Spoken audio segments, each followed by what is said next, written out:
गांव का भी वीडियो आप डालते हैं, गांव में भोज में जिस तरीके से हम लोग के मैथिली मिथिला में किया जाता है, रसगुल्ला जिस तरीके से खाया जाता है, खाना जैसे हम लोग के ब्राह्मण या कोई भी कैटेगरी के लोग खाते हैं, तो उस सब के पीछे मतलब आपको सही में लगता है कि इस टाइप का हम लोग का होता है, वो जो रिप्रेजेंट करते हैं एक मिथिला का जो हम लोग का कल्चर है, वो भी एक तरीके से रोस्टिंग ही रहता है, क्योंकि बहुत ज्यादा देखते हैं हम लोग खाते हैं, तो ये सब मतलब इस सब का क्या पीछे रीजन? नहीं, एक्चुअली सबसे पहला रीजन है जो मिथिला के लोग और बाहर मतलब यहाँ से बाहर के लोग में एक बहुत बड़ा अंतर है।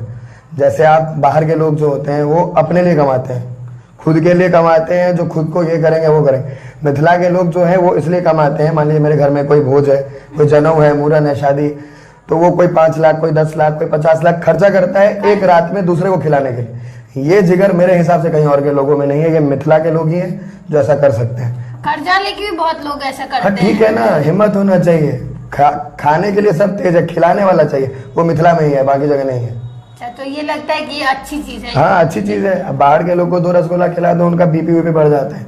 यहाँ पे 15, 20, 50 ऐसे खा जाते हैं, कुछ नहीं होता है। तो ये मिट्टी में भी वो ताकत है जो कुछ नहीं हो रहा है हम लोगों को।